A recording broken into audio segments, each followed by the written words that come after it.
Hello everyone, my name is Amrit. I'm a Java software engineer. Apart from Java, I'm also learning DevOps and AI ML together with that. So I'm basically into web development. And today I'm going to walk you through how you can deploy software services using Docker and Kubernetes. So let's get started. So the agenda is I'm going to talk a little bit about microservices, and then I'm going to do a quick Docker intro. I don't think I can cover this Docker demo because we will be focusing more on the deploying microservices. So I'm going to cover what is Kubernetes, the Kubernetes architecture, and also EKS, that is Elastic Kubernetes Service by AWS. And then finally, we will do a quick demo on how we can deploy software services into EKS.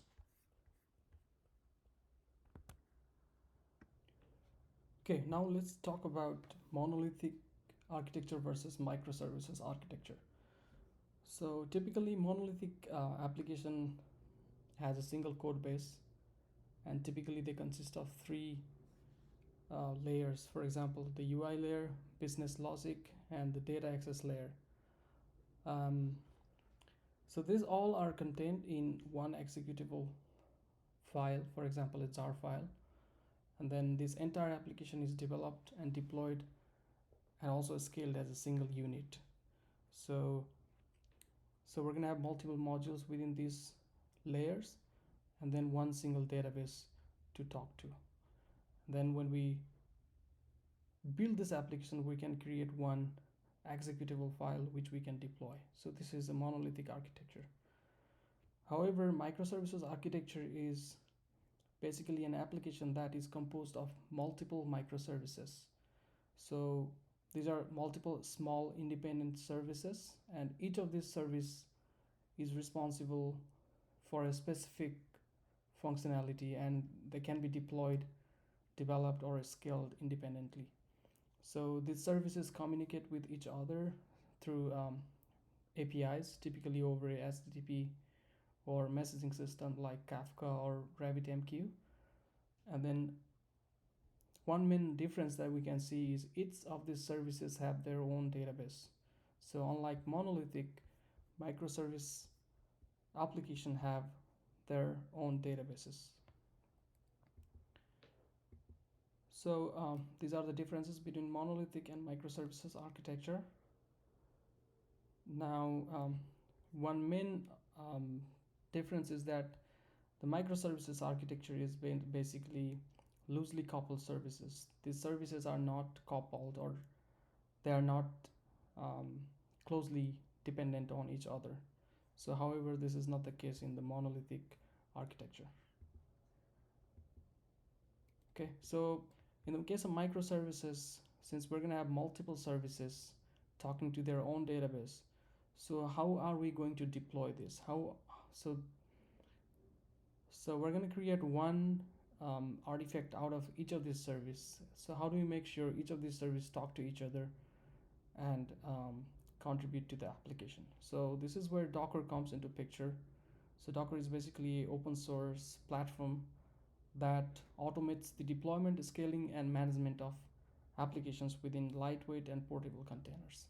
So the main idea of Docker is basically to create containers. So container is basically the running instance of an image. So the main idea is we're going to create Docker image out of our application. So that Docker image is going to include the code files, the source code, all the libraries and the dependencies, and also the runtime that is necessary to run this application. So everything will be packaged as a Docker image, and then when we run that image, it's called as a container. Okay, so this is the basic architecture. And one more thing, when we create a Docker image, we can run that image. So when we run that image, it's called a container. Okay, so in case we don't, so this is like our local computer where we have installed Docker.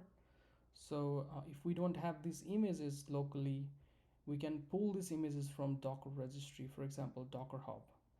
So once we pull these images using these commands like docker pull and the name of the image, then we can run these images to create a container using this docker run command.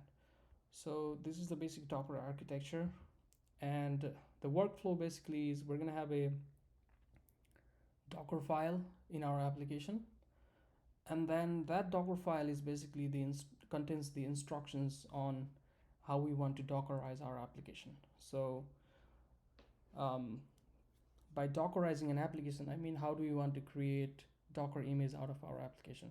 So we're gonna put our source code dependencies and also include our runtime environment. So all this logic or the instruction is written in a file called Docker file, and then we can build that Docker file to create a Docker image, and then we can run this Docker image, or we can push this image to container registry.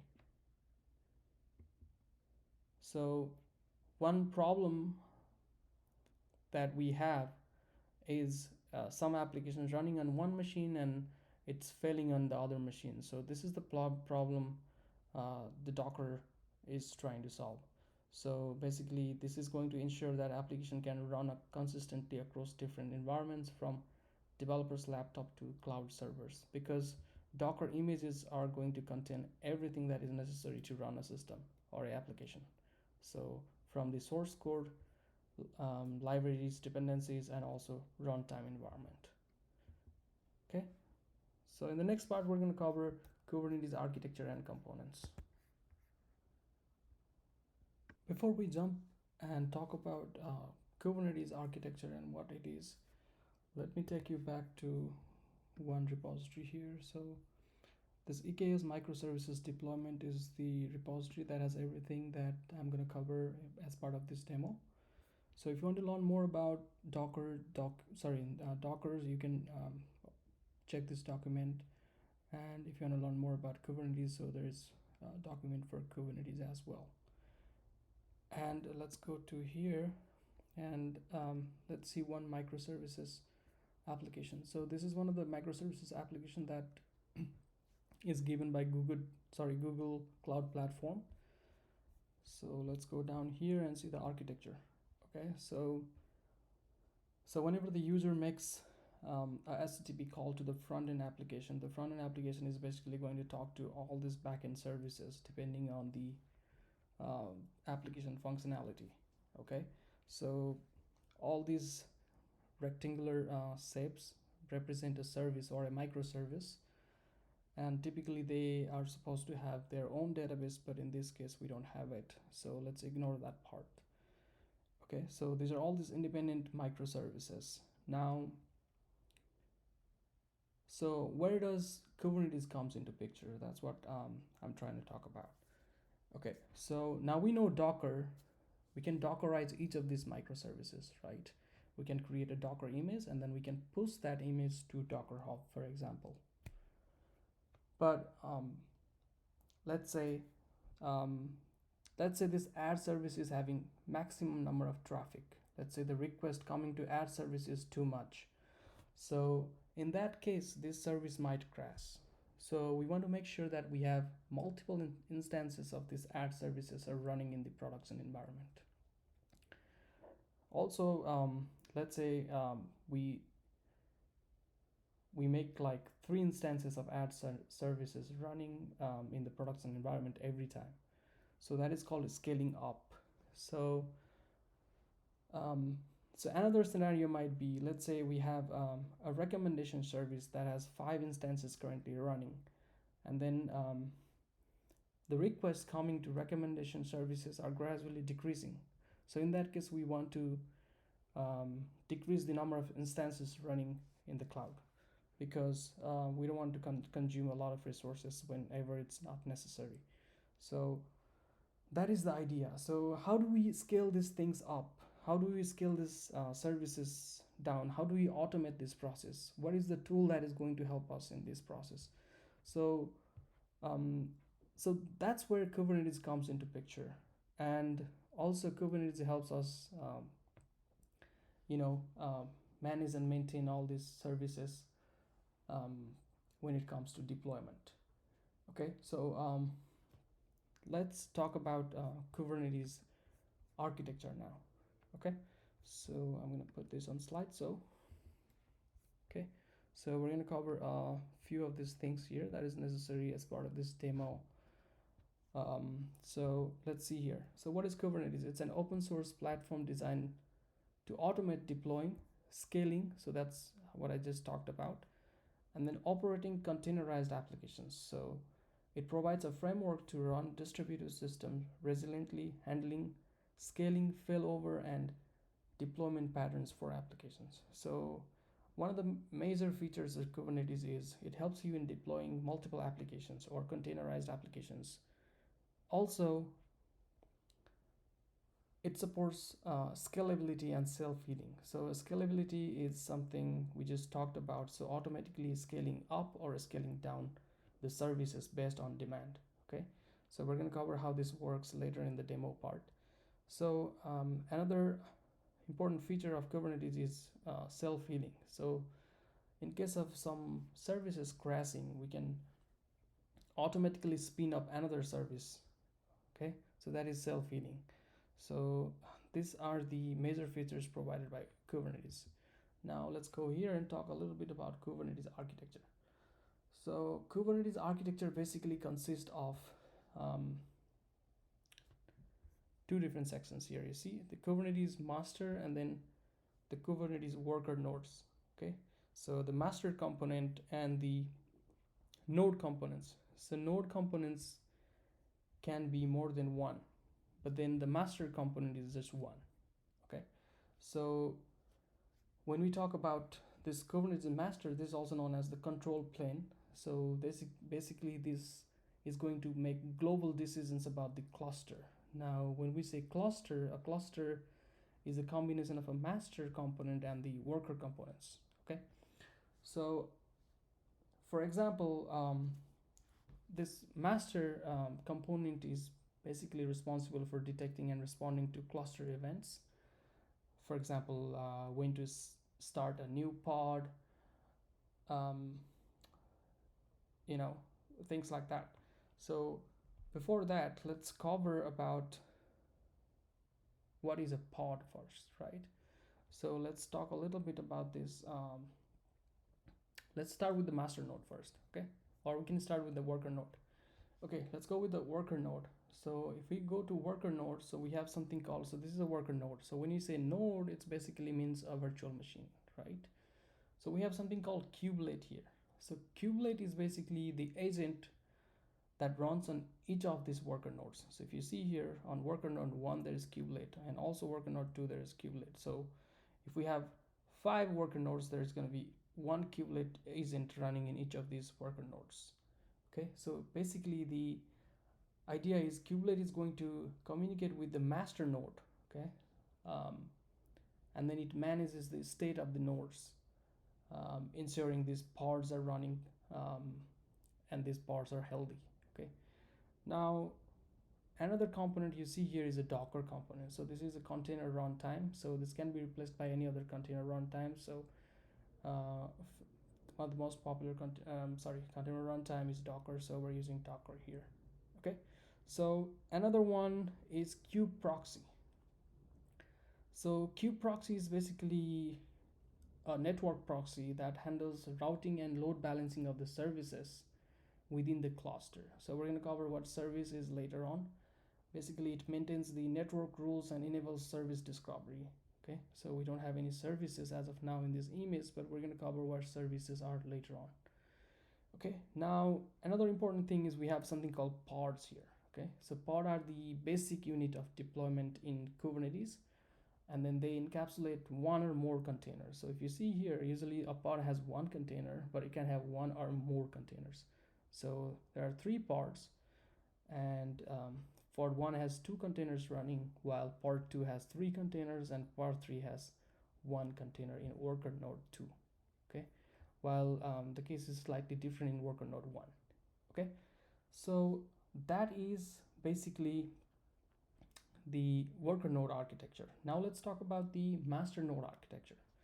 So inside master node, we have something called API server. So this is basically the central control point for all the interactions within the cluster.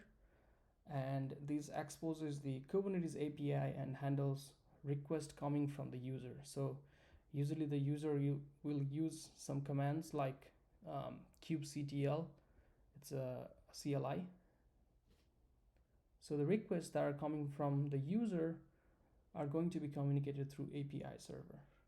Okay, and there's something called a scheduler. So a scheduler is basically responsible for assigning the pods to individual worker nodes based on the resource requirements and other policies defined in the manifest files. So we're going to cover what manifest files are later on. Okay, then we have controller manager. Controller manager is basically responsible for running various controllers that monitor the cluster state, and then it drives towards the desired state. So example, the replication controller, let's say how many replicas of a pod we want to make sure that are running on the cluster, the node controllers or the service controllers, things like that. Then we have something called etcd. So this is a distributed key value store used by Kubernetes to store the cluster state and configuration data. So they're going to store all the metadata about the cluster in this key value storage database system. Okay, so that is the basic Kubernetes architecture. We're going to cover a little more going further. So so I just explained all this Kubernetes plane and then worker nodes. So and also cover pod. So this is pod is like smallest deployable unit, and that's what contains the containers. Okay, so it can have one or more containers, single or multi-container. Okay, and one important thing to notice here is these pods are ephemeral, meaning that these pods are designed to be disposable and new instances replace unhealthy ones automatically. Okay, let's go back to this image here. So whenever a pod is created, an IP is assigned to this pod, and then whenever things go wrong, this pod can die, right? So when pod dies, it's automatically going to create another pod, okay? And a new IP is going to be assigned to this pod, okay? So that is the basic idea. Now, so there are different services types because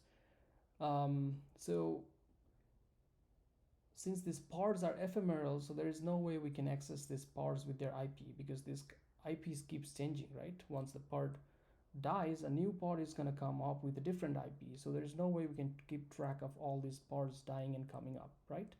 So in that case, we're going to make use of another Kubernetes component called service. So there are three different types of Kubernetes services: the cluster IP, and this is the default type of service, basically making the service accessible only within the cluster. So basically when you create a service type of cluster IP, you cannot access it directly from the internet.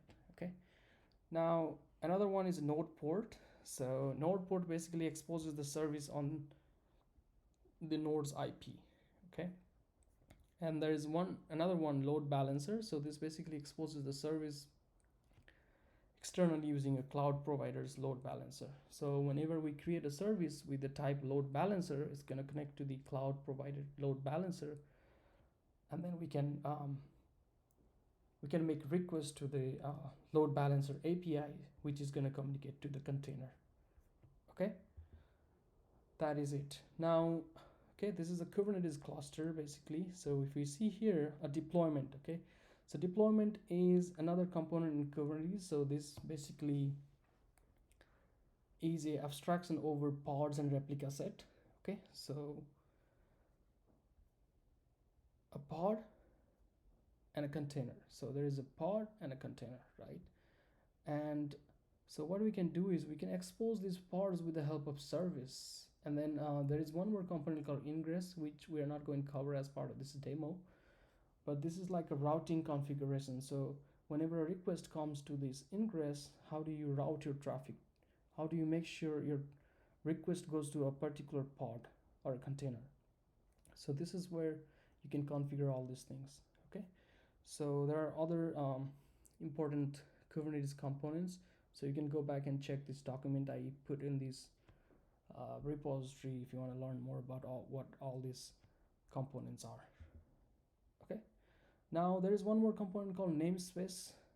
Basically it's a logical separation between the Kubernetes resources. Okay, so we can define namespace, and then we can define what are the resources that fall under particular namespace.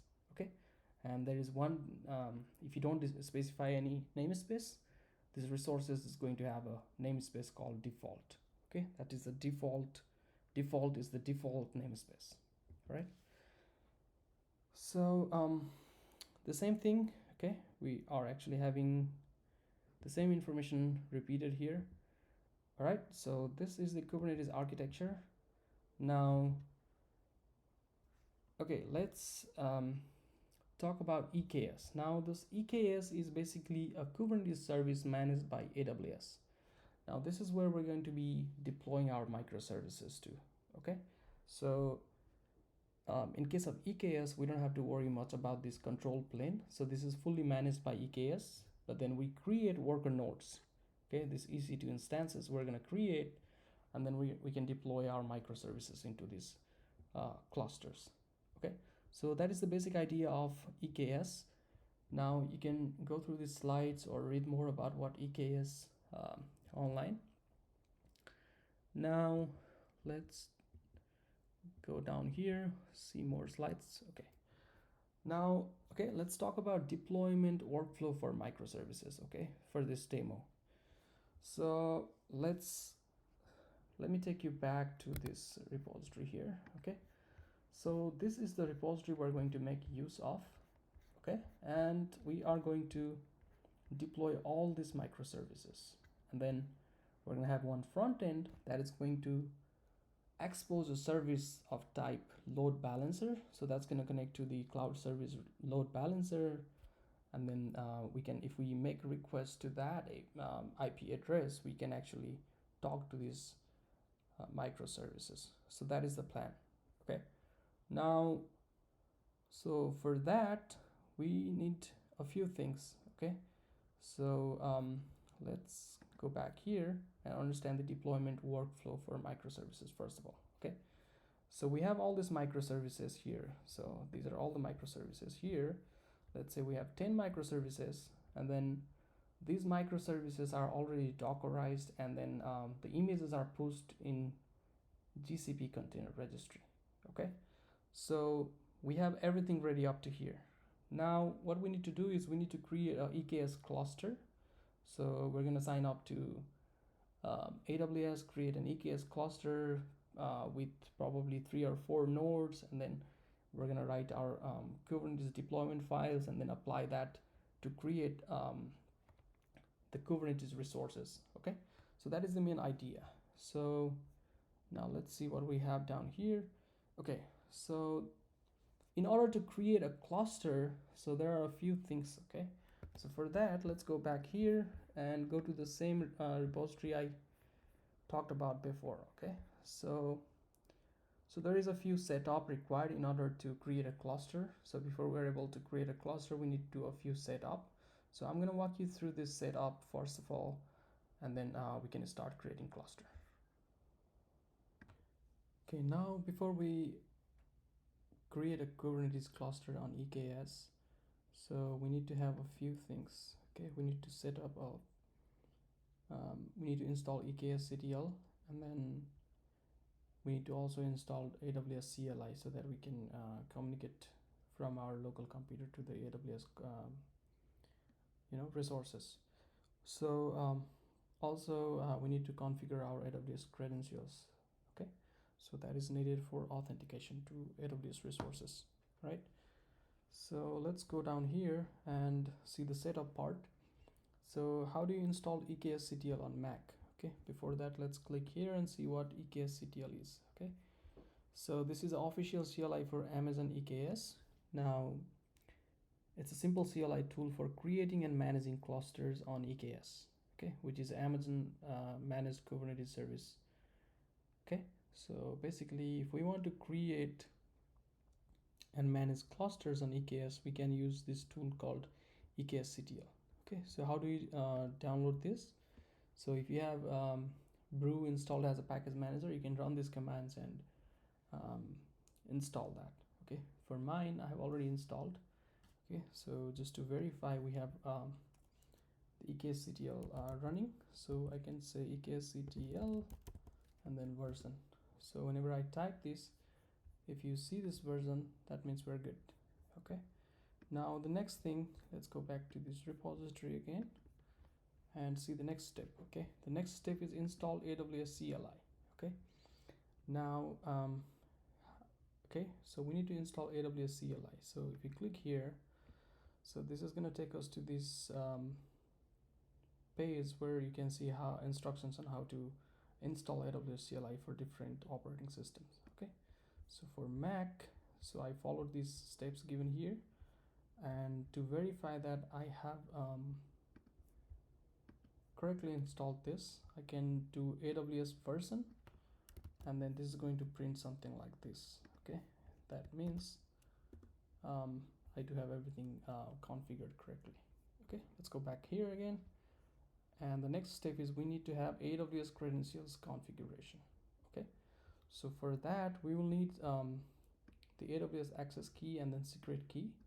So if you log into your AWS console, management console, let's go back here and let's log in. Okay, if you sign in here, you can skip this for now. If you go here and under accounts or security credentials, you can basically create your security credentials here. Okay, your access key, and then you can create access key, and then you can download it, right? So once you do that, you can go to your terminal again. Let's go back to this here and see. Okay, you can type AWS configure, and then you can provide your AWS access key, secret key, and the name of the region. Okay, so for mine, I'm gonna say it US East 1, right? So let's do AWS configure. Now this is, I've already put on my access key here and my secret key also.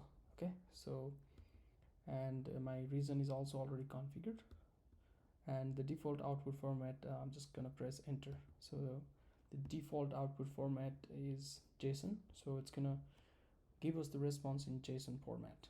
Okay, now once we have this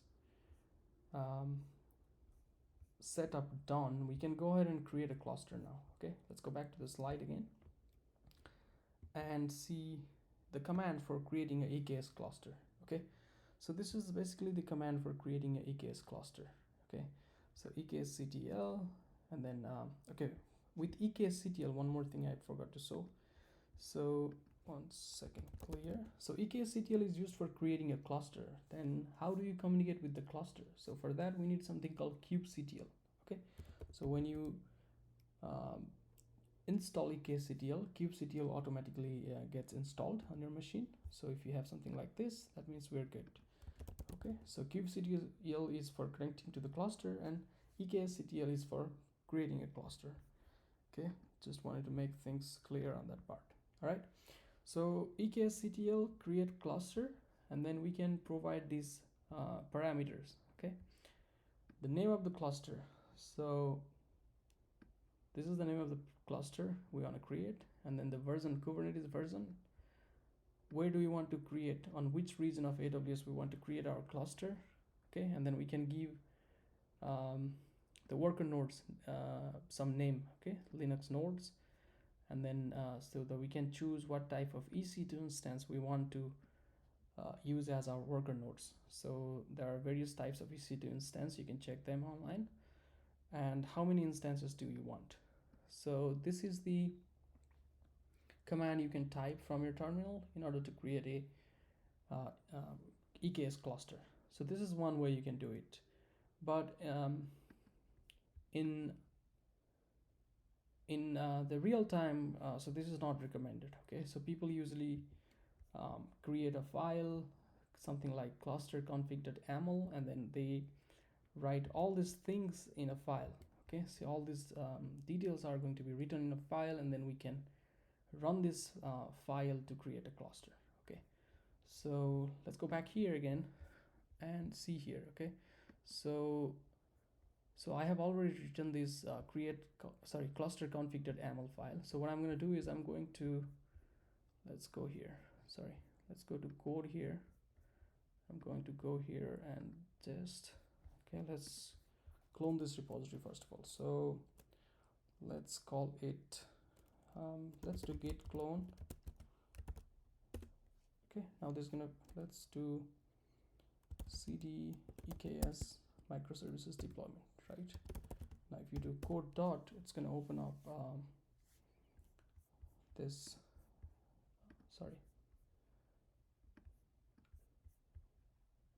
VS Code for us. Okay, now if you go here, so this is the cluster config.yaml file. Okay, now here we specify the API version, what kind of a Kubernetes object is this, and then the metadata that we discussed earlier.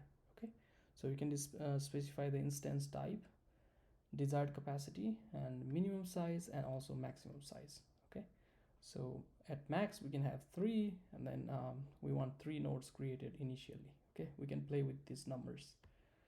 Right, so now let's go back here, and also if we do ls here, we already have this file here, right?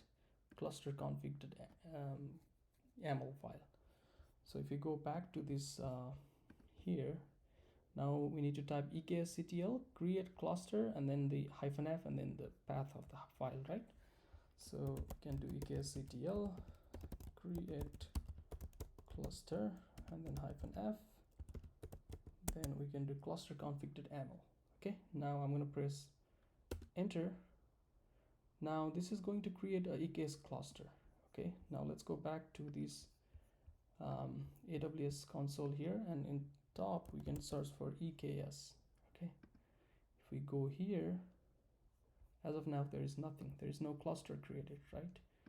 So this will take some time to create a cluster, and we should be able to see the cluster created, and also we should be able to see the worker nodes created.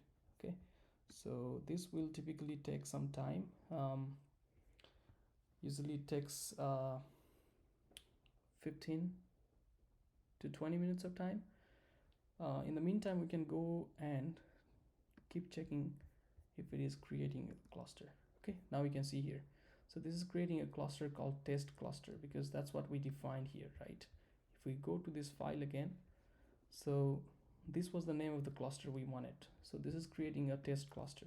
Okay, now also we can go to EC2. So this is the worker nodes, we can check here. Now as of now there is no EC2 instances created, but with time we can see 3 instances of EC2 nodes here, because we specified the desired capacity as 3. Okay, so we'll come back to this, but let's go to slides and talk a little bit about this EKS cluster. Okay, now once the cluster is created, okay, so this command is going to create us the cluster. Then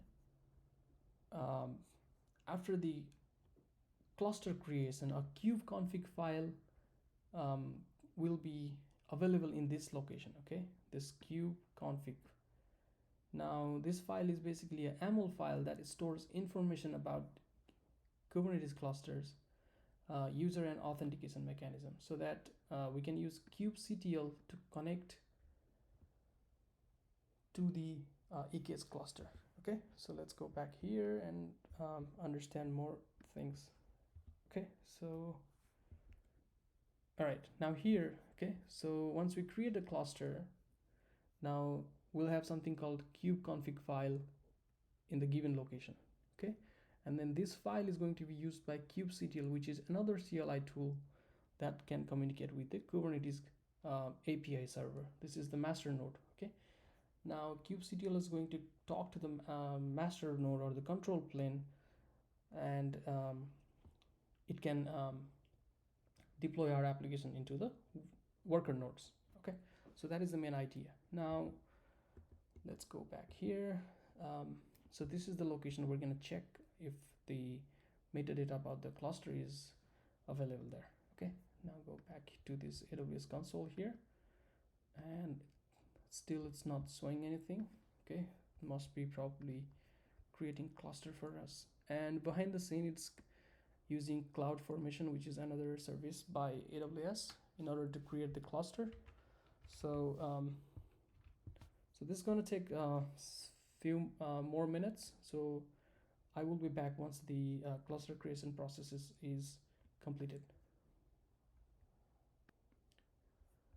Okay, now the cluster is created with the name test cluster, and also the metadata about the cluster is saved under this location. Okay, so first of all, let's check if we have the metadata about this cluster here. So for that, what we can do is we can say cat that location. So if you do this, so this is going to contain the authentication mechanism and also the details about this this cluster, right? So that looks good. Let's clear this out and let's go back to AWS console and see if we have these worker nodes created. Let me refresh this, and we can see this, we have 3 worker nodes created. Okay, and if we go back to EKS and see here, so also this status is active. So that means we can now deploy our applications to this cluster. Okay, so before that, let's go back here, and then okay, now we need to deploy our application to this cluster, right?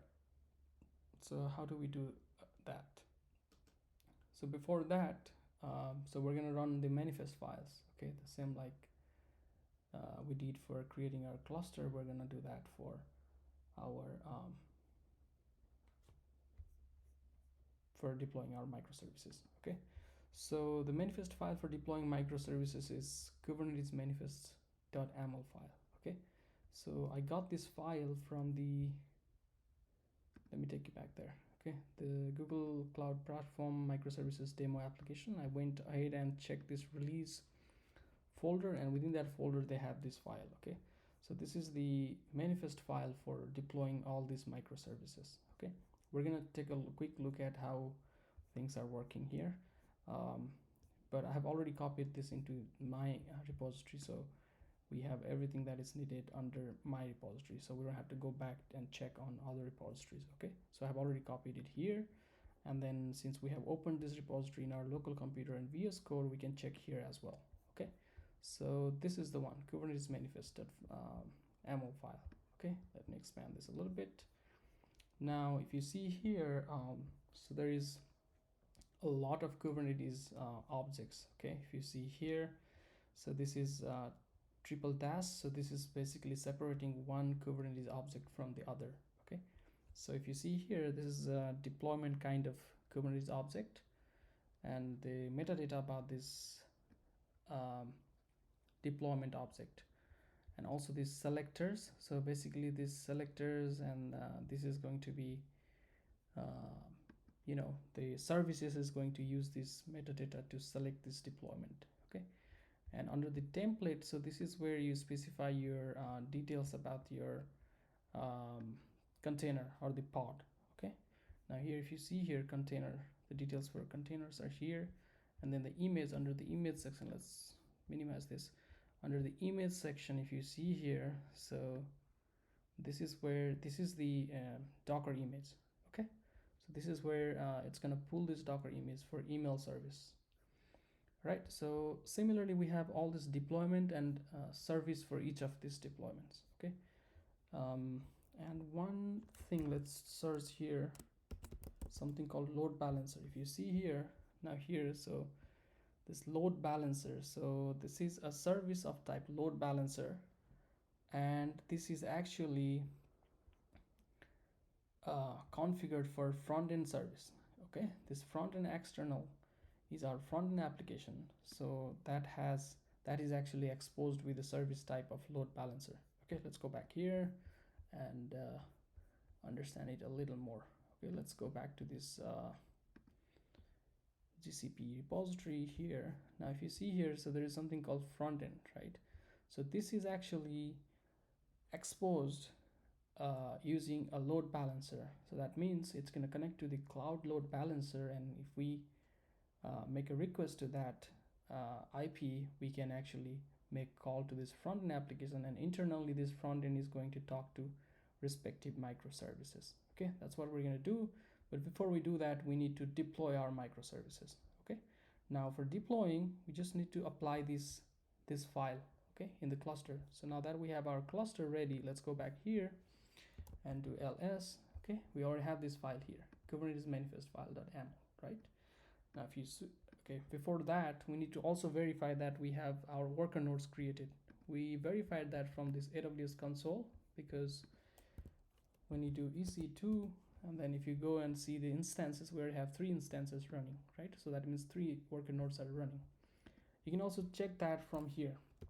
So kubectl get nodes, right? If you, sorry, kubectl cube. Okay, when you do kubectl get nodes, so you're gonna get this each of these worker nodes and their IPs.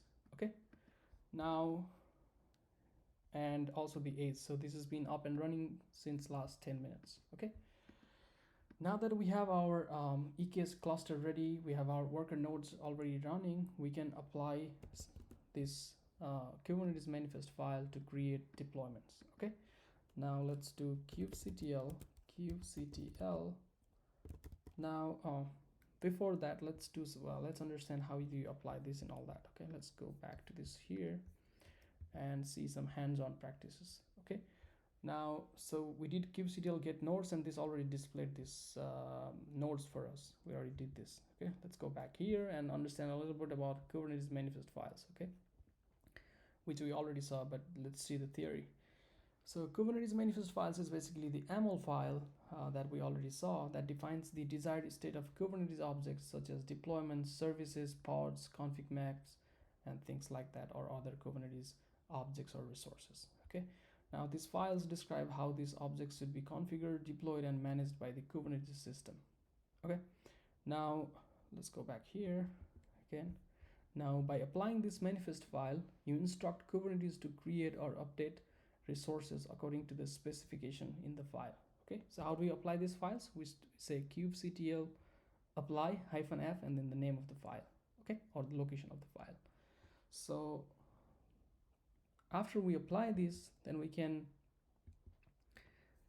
check if the pods are created, if the services are created, if there is any namespace created, and if you want to delete this, we can do kubectl delete. If you want to inspect, we can do kubectl inspect and things like that. Okay, so these are the commonly used kubectl commands. Okay, so let's go back here and then let's apply the manifest file. Okay, first of all, let me do kubectl get pods.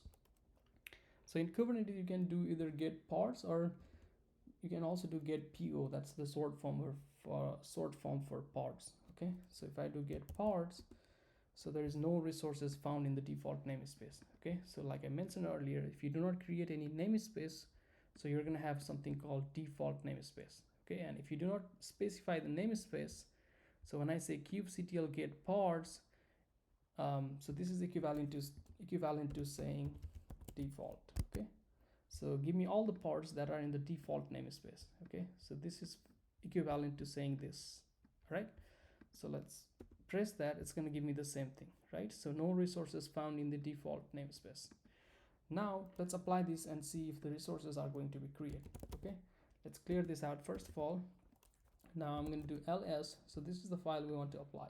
Okay, so this file has all the details which we already saw here. Let me close this down here, and also let me show you one thing here, something called replicas. See here, replicas. Okay, so for each of these services, we're actually running one instance. So replicas equals to 1. That means we have one service running for one instance running for each of these services. Okay, so let's go back to the terminal again, and then kubectl apply -f and Kubernetes manifest.yaml. Okay, now as soon as I press enter, this is going to create all the deployment and services. Okay, now let's go back here and see. So deployment email service created, and then service email service created. Okay, and then we have service account for email service created. Then the same thing for checkout, service for checkout, and then service account for checkout. Okay, the same thing is happening for all these microservices. Okay, now if we do, so these are all, so since we didn't specify the namespace, these are all going to be created under the default namespace. So if we do kubectl get pods like before in the default namespace, or since this is a default namespace, we don't even need to specify that. We can simply say kubectl get pods. Now this is going to show us all the pods, and these are all in the running state. So 1 out of 1 pod is running, and then this has been running since last 47 seconds. And if you check here, so this one is still initializing, it's not in the running state. Now we can query again, and then now we can see all these pods are in the running state. Okay, all these pods are ready to accept the request or serve the request. Okay, now so we just check the pods. Okay, now let's see how to check. Let's clear this out, and let's see how you can check the services. Okay, now let's do kubectl get svc. So this is the short form for services. Okay, now don't specify the namespace, or you can specify -n default. Okay, now let's see how many services are there in the default namespace. Okay, so these are all the services that are in the default namespace. Okay, so this is add service, card service, and currency service, checkout service, and all the other services. But if you see here, these services are exposed as cluster IPs. Okay, so this is one of this Kubernetes service type called cluster IPs. But front and external, so this is the front end application that is exposed as load balancer.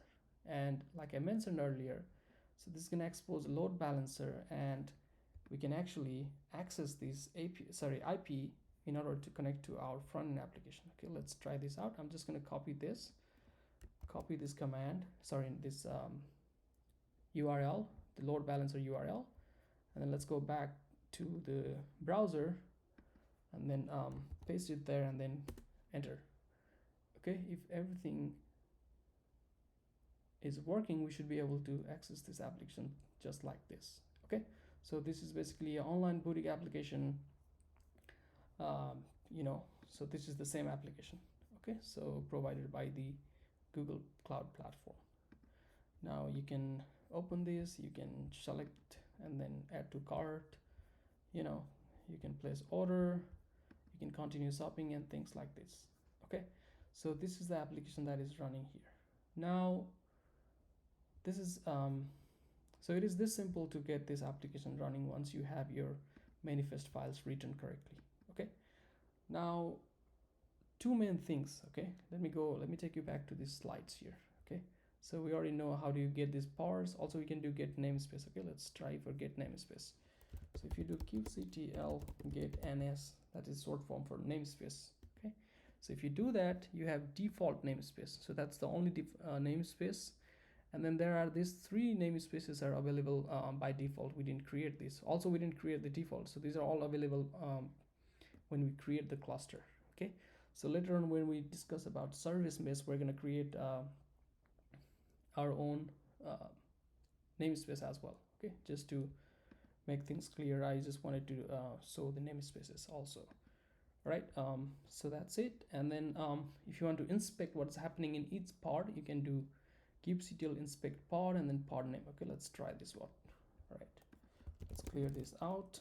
Then you can do kubectl get po, that's a sort for pods, and then you can copy one of these pods. Okay, let's copy one of these front end apps. Okay, let's copy this one, and what we can do is you can do kubectl inspect pod and then the name of the pod, right?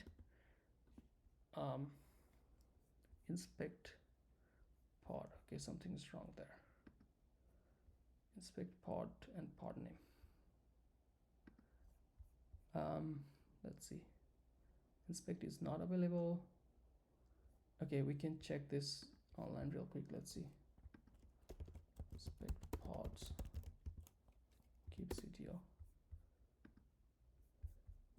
see here.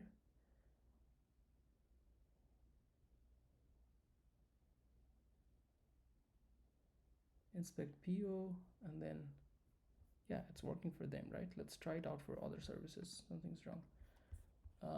kubectl inspect pod and the name of the pod, right? Okay, let's try this out for this service here. kubectl inspect pod, or you can just say PO and then this one. Okay, inspect is not defined. Let's see here. Okay, it's working for this guys here, but not for some reason it's not working. Inspect PO. Okay, maybe we need to, is it because we didn't specify the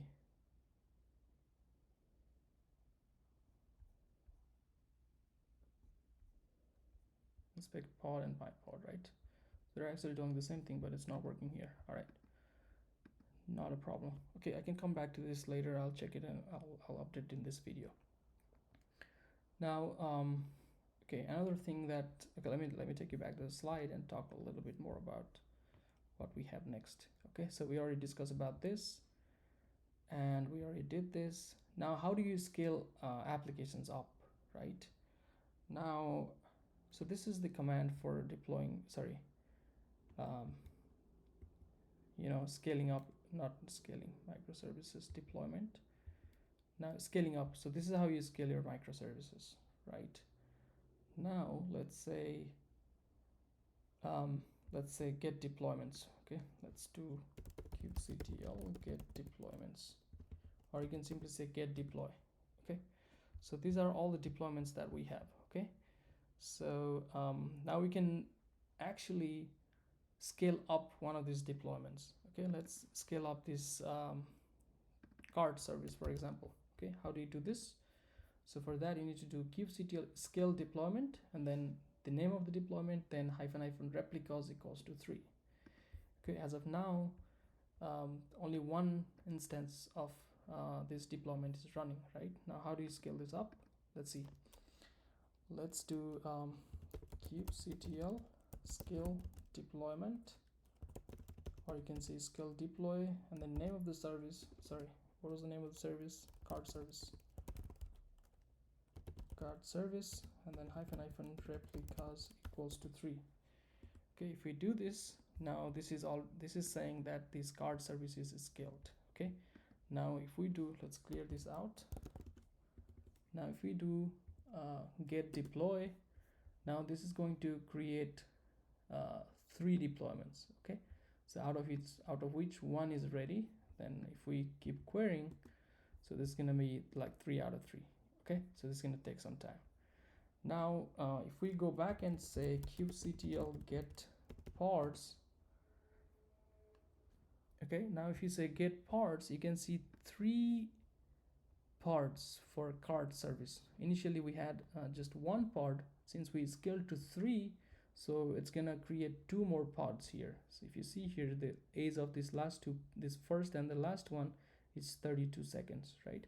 So it's going to create 2 more pods, right? So that is the idea. Now here, if we go here and check get deploy, now this is showing 3 out of 3, right? So this is how you scale up. Now if you want to scale it down, pretty simple. So you just specify the replicas equals to 1. Okay, now if you do this, it's gonna scale it down to 1. Okay, how do you verify this? You can just go to kubectl get deploy. Initially this card service was 3 out of 3, right?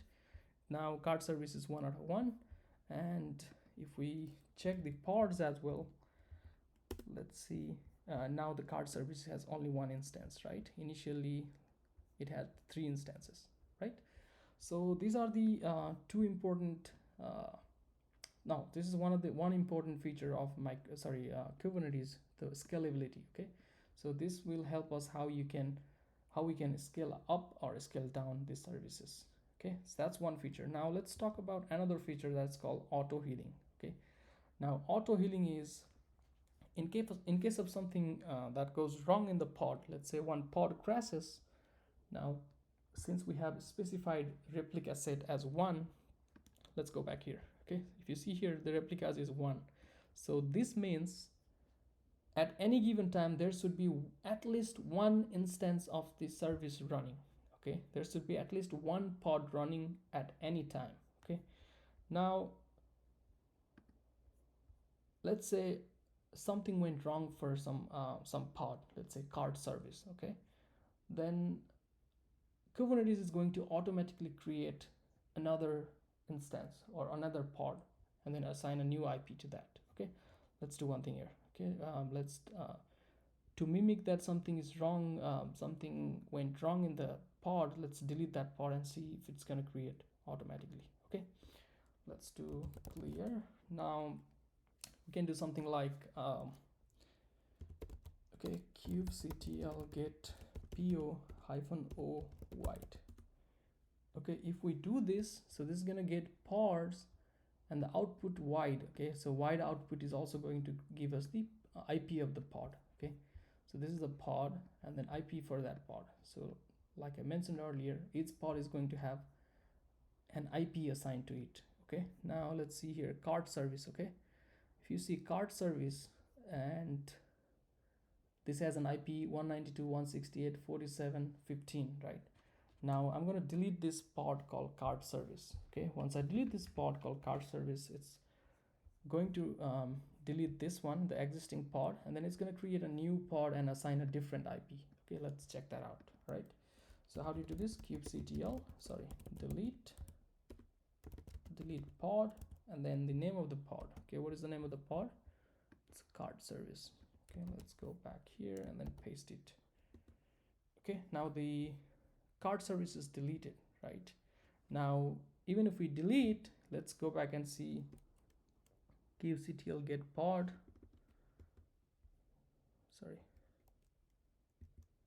kubectl get pods, right? Get pod. See, this is creating. This is actually 0 out of 1, but it's actually creating. If we do multiple runs here, we should be able to see 1 out of 1.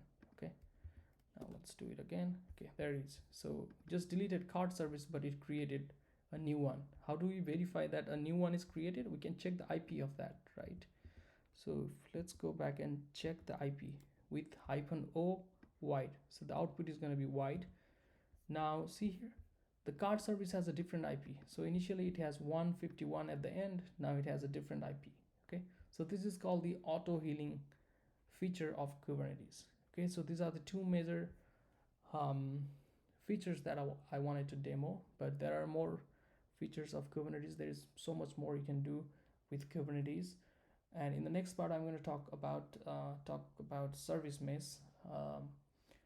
But if you want to learn more about Kubernetes services and objects, you can go back and check this document again. Okay, one quick thing I wanted to talk about is Kubernetes service of type load balancer. Okay, for that let's do kubectl get svc.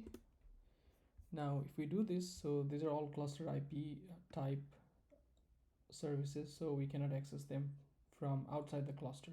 Okay, but then this front and external we already saw, and we even access the application on this load balancer URL, which I already did, but wanted to show a few things on this part. Okay, let's go here.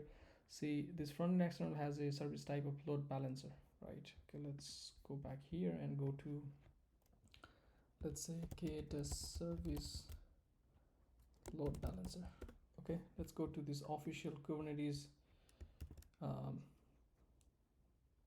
documentation, and then you can search for type load balancer. Okay, if we go to load balancers, so here it mentions that on cloud providers which support external load balancer, for example AWS or EKS, setting the type field to load balancer provisions a load balancer for your service. Okay, so this is exactly what's happening in our case. Let's go back here and then let's look at load balancer. Okay, so for this type front and external, we're setting the service type of load balancer, right? So as soon as we do that, so AWS is going to provision a load balancer for us, and then we can use that load balancer, which is going to route the traffic to the specific service. Okay, so that means as soon as we define our service as a load balancer, an external load balancer is going to be assigned, and then if we use that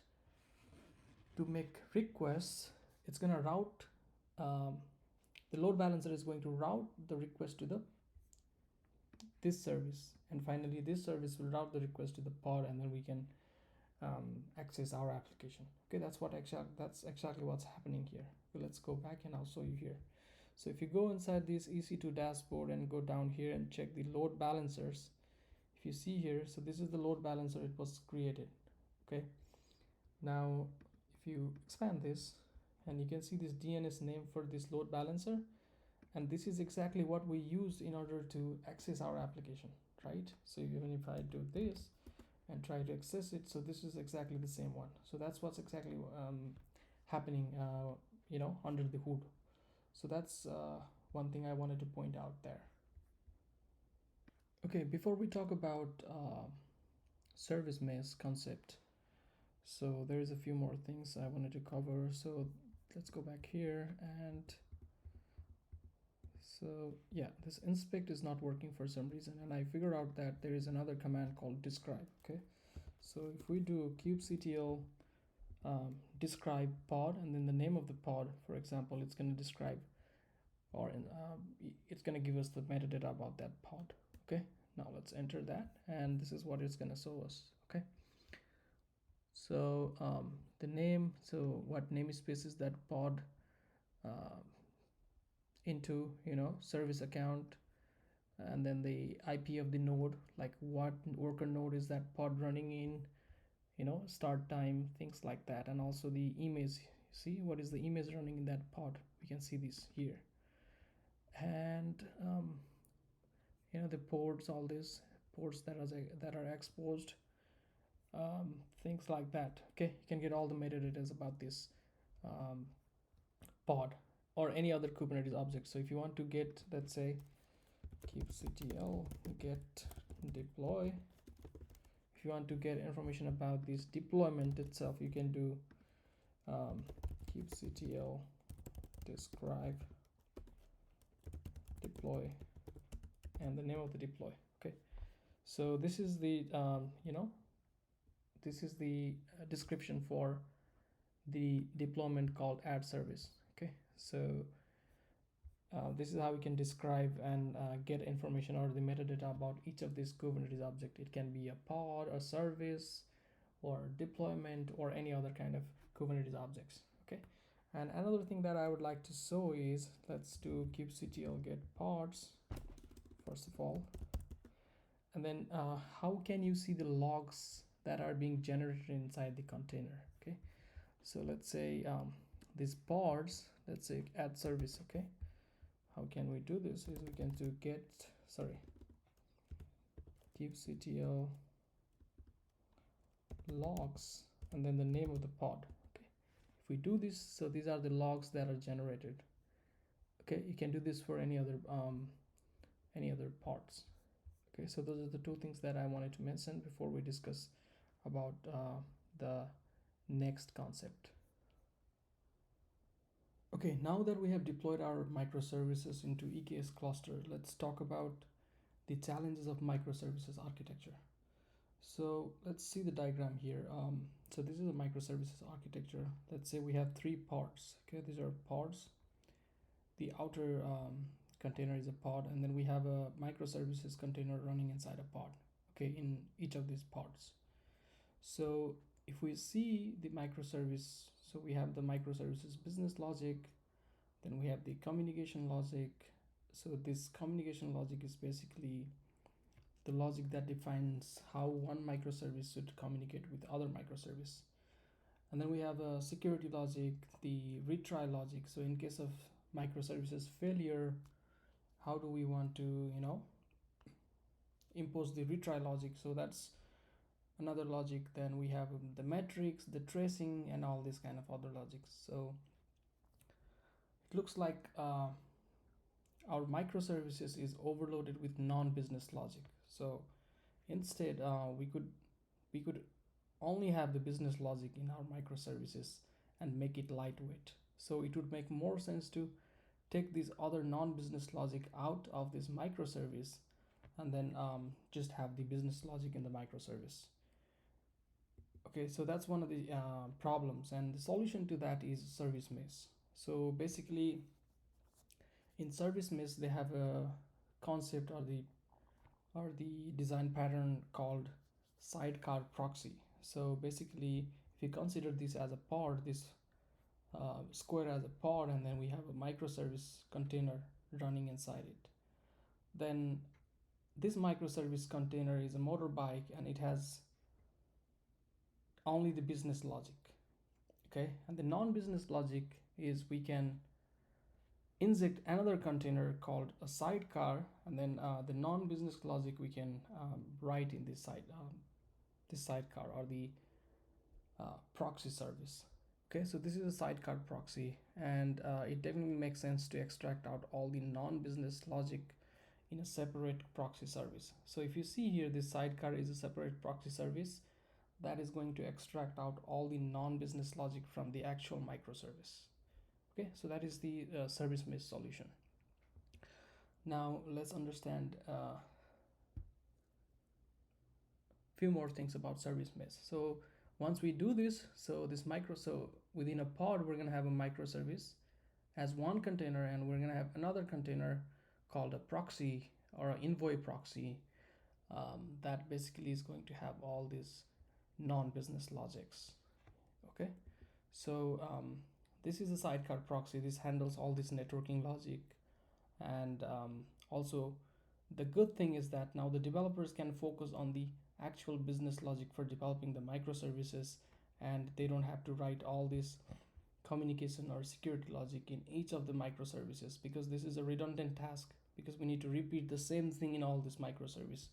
So that's the solution. And one of the implementations of service mesh is Istio. This is the open source and very powerful service mesh solution, and most popular. This is founded by Google, IBM, and lived in 2016, and then it is a graduated project in the Cloud Native Computing Foundation alongside projects like Kubernetes and Prometheus. Now, this Istio has its own control plane, just like the Kubernetes control plane. It's going to have its own control plane, and then that automatically is going to inject these proxy containers in every microservice pod. Okay, so if you see here, or you can go down here. Okay, so this is a control plane of Istio control plane. Okay, and then this is going to automatically inject these proxy containers in each of these microservice. Okay, now, and this is actually separate from the manifest file we have created already. So this is like two different things. Okay, service mesh is so we don't have to make any changes on the existing Kubernetes manifest file, so we can have different manifest file for service mesh. Now, once we inject these proxies, now this communication between this service and another service is not going to be direct. Now in this case, it's going to be through the proxy. The communication between the services or the microservices is going to be through the proxy. Now you can have some security logic in each of these proxies, and then that is how you can make your microservices more secure. That's one use case. So another use case is traffic splitting. So you can use Istio in order to split the traffic into multiple versions of your application. Let's say you have a currency service microservice, and then you have three different versions: version 1, 2.0, and 3.0. And then let's say this is the latest version, and then you want to make sure that only 10% of the traffic goes to this newly created service, and then 90% of the traffic should go to the the older versions of this currency service. So this is something you can achieve with Istio features. With Istio service mesh. Okay, now another features is service discovery. So you can discover your services. Basically, you can see how many services are up and running. How are all these services healthy, or is any of your services down? So this is called service discovery. This is something we can you know um, achieve with Istio, and this is what we're going to look at later. So we're going to set up Istio in our EKS cluster, and then we're going to inject these sidecar proxies to our pods. Then they're going to collect the information from the pods, and then we can visualize um, through one dashboard service called Kayali. That's what we're going to do. Okay, so another one is security, which we just talked about, and then metrics and tracing. Also, we can do this using Istio. So for this demo, we're just going to cover service discovery, um, but these are the important features of service mesh. Okay, now, okay, we're going to do that. Okay, so this is the steps on how to access Kayali dashboard. Okay, we're gonna see how this service discovery features is we can leverage this feature using Istio. Okay, now let's see how we can leverage the Istio service mesh to access our services through Kayali dashboard. Okay, before that, let's make sure everything is running just fine. So for that, what I'm going to do is I'm going to say kubectl get all. So this is going to give me all the resources that are currently running in the cluster. Okay, the moment I do this, it's going to give me all the replica sets, all the deployments, all the services, and all the parts. Okay, everything looks good so far. And also we can access this load balancer URL to access our application. Let's check that as well. Let's refresh that, and everything seems to be running just fine. Okay, now what we're going to do next is we're going to install Istio-ctl in our local machine. Okay, so for that, what we're going to do is we're going to go to this URL. That's where we have all the packages for Istio. Let's go here, and from here we can choose all the packages that we want for our system. So so for mine, I'm going to choose this one. So basically I'm going to download this and unpack this, and then copy it to the working directory. Okay, that's where we have all our manifest files. Now let's see what this looks like. First of all, let's go to VS Code, and if we go inside this VS Code here in our working directory, now we have something called a folder called Istio with the version. Okay, now if I expand this, I have something called bin, and this is where Istio-ctl is. Okay, so, and if I expand samples under add-ons, I have all these YAML files. Okay, so if I go here under kayali.yaml, so this is the manifest file for Kayali dashboard. If we apply this file in our cluster, then we can access Kayali dashboard. Okay, that's what we're gonna do. Now for your system, maybe you might run into some problems. So for that, what you can do is you can basically export path to this bin folder. That's where our Istio-ctl is. Okay, so once you do that, everything should work just fine. Okay, now it's time we install Istio-ctl in our cluster. Okay, but before that, let's see what are the namespace available in our cluster. Okay, let's go here, and I'm going to say kubectl get ns. So this is going to give me all the namespaces that I have here so far. So as of now, I just have 4 namespace. Okay, and all our pods, deployment, replica set, and services are running under default namespace. Okay, now let's see, let's install Istio-ctl. So Istio-ctl install. So this is going to install Istio in our cluster. So I'm going to proceed this with S. Now let's see what happens. Okay, so it should basically have a few more namespaces added. Okay, so let's go here and see. So this would basically add this Istio system namespace to our cluster. Okay, let's check that. This is done, and let's do kubectl get ns again. Now we can see that Istio system namespace is added. So this namespace is basically this is going to contain all the resources related to Istio service mesh. Okay, so if we do kubectl get pods under this namespace, we can see this Istio-d. So this is like a control plane for Istio. That's one part that's running there, and ingress gateway is another part that's running. Okay, we can do the same thing for services that are running inside Istio system. If we do svc, as of now we only have the ingress gateway service and also Istio-d service currently running. And so now what we are going to do is, let's go back and check this document here. Now it's time we inject these proxy services to our pods. Okay, now but the problem is our pods, let's say kubectl get pods kubectl.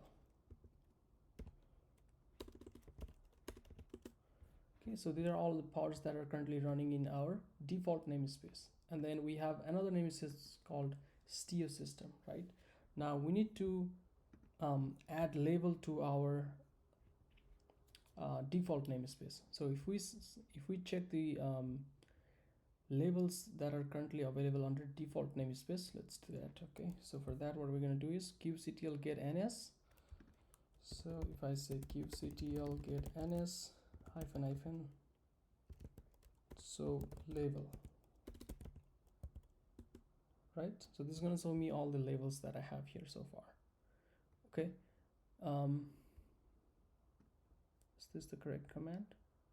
Okay, I didn't specify the namespace, that's why. Okay, just a second here. Get namespace, and the name of the namespace is default, right? So as of now we only have this label. Now we need to add one more label called Istio injection enabled. Okay, so for that we can run kubectl label namespace default Istio injection enabled. Okay, let's just do that real quick.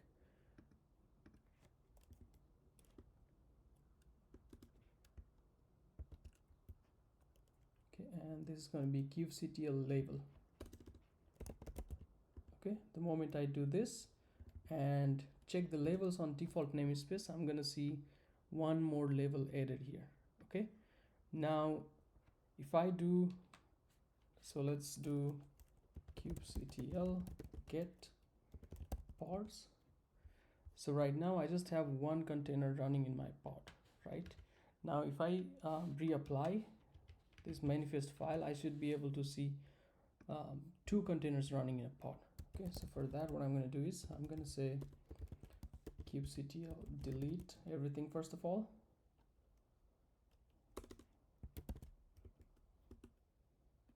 Okay, let's delete the previous deployment, and then let's create a new deployment. So when we create a new deployment, there should be one additional container attached in every pods. Okay, let's check that. Let the deletion be completed first.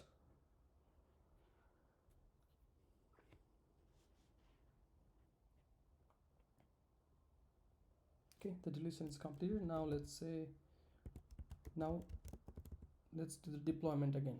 Okay, now the moment we do this deployment,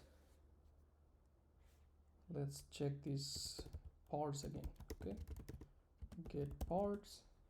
Now you can see that there are two containers running in each of these pods. Okay, so some of them are fully initialized and some are in the process to initialization. So that means we're able to inject these sidecar proxies to our pods. Okay, let's run this again and then make sure all these pods have this sidecar injected. Okay, let's rerun it again, and looks like the load generator and add service, except these two services, the sidecar proxy is injected in all the pods. Okay, now let's rerun it and make sure. Okay, so now we can see this, all the pods have sidecar container injected. Okay, Now also one more thing we can do is kubectl get parse under the namespace Istio system, so it's the same, right? And also we can check the services that are in the Istio system. Okay, and this is also same. We already checked this. Okay, now it's time to access Kayali dashboard.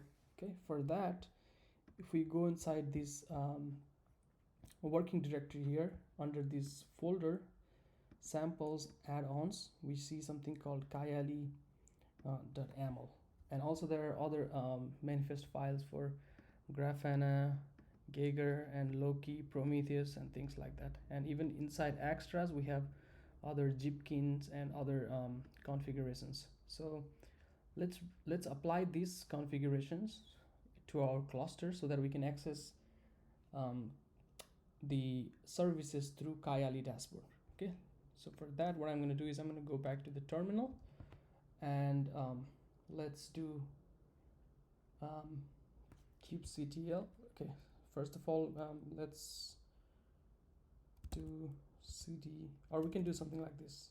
We can do it from here as well. Okay, so kubectl apply -f, and then from there, so Istio samples and add-ons, right? Because we have everything inside add-ons, so we want to apply everything that's inside add-ons, right?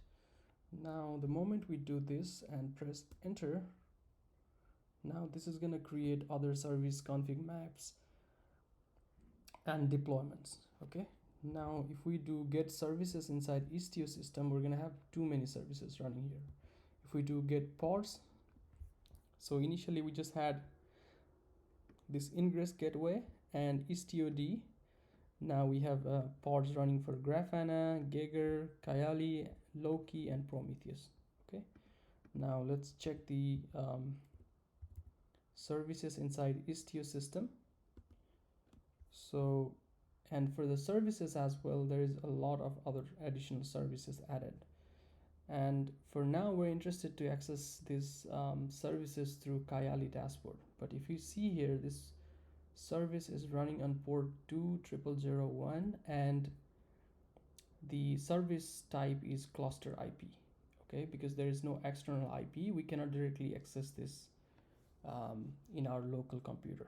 Okay, but we can access this using a technique called port forwarding. Okay, for that, what we can do is we just need the port number of the service that we want to forward it to our host machine, and also the name of the service. So the name of the service is Kayali, and then the port is 20001.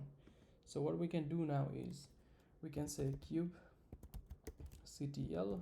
port -forward svc, short for service, and then the name of the service, and -n within the Istio system. So that's the namespace, that Istio system, and the port number. Okay, if I do this and press enter, now this is going to forward this port to our local machine. Now we can access this using our local host. So just copy this. Let's go here and let's open a new browser tab and then paste it here. Okay, now we can see this. We have a beautiful dashboard given by Kayali. Okay, so this is the default namespace we had in our cluster, and then we had another cluster called Istio system. Okay, and let's see here, and within Istio system we had 4 applications. Okay, let's just go back and see. Let's see here. Okay, the pods you see here, so that we have 4 pods running right initially. So, and within the default system we have 12 applications running. Okay, now we can even check other things from here. Let's go back to the traffic graph. Okay, that's the graphical representation of our services.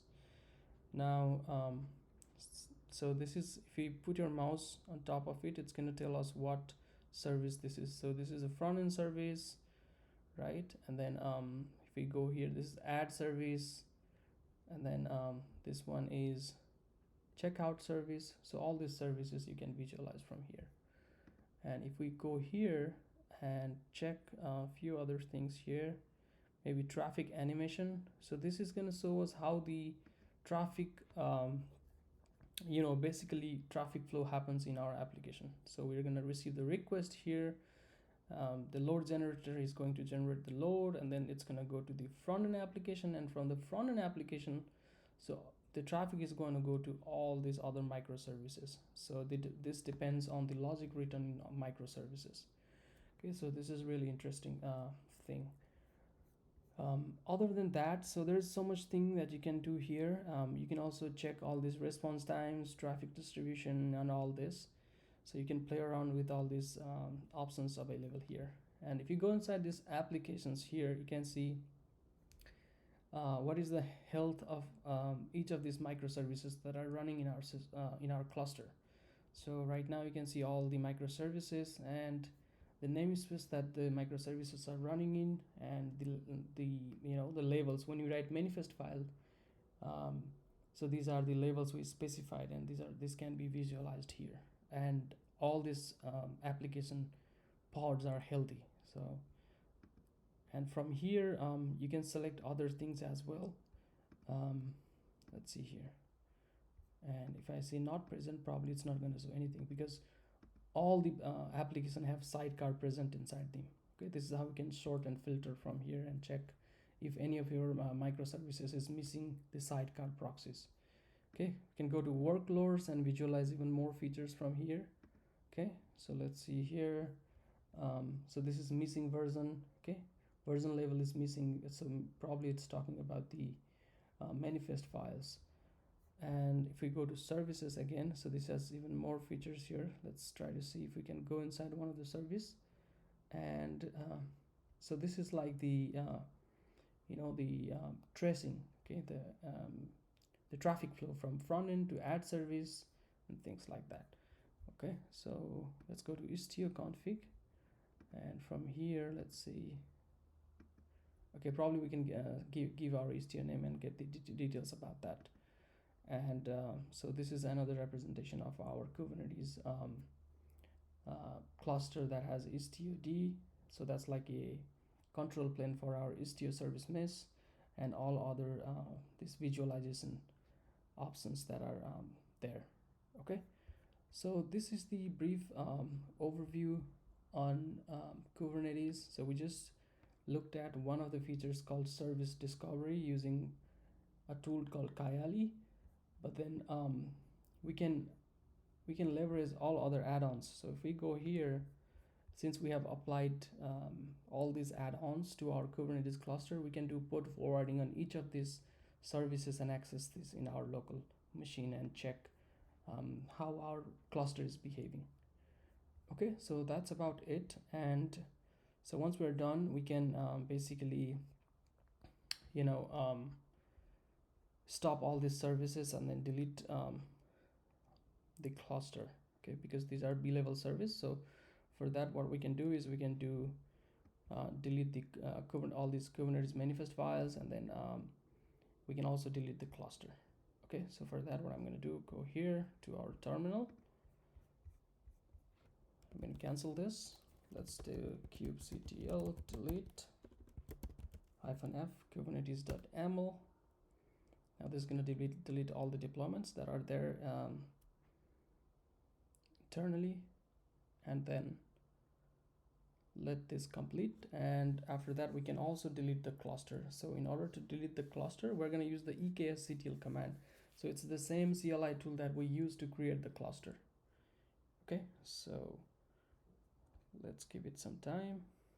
Okay, it's done. Now let's do EKSCTL delete cluster, and then the name of the cluster. Probably we don't need to specify the node group, and this simple command should actually delete our all the resources that were created.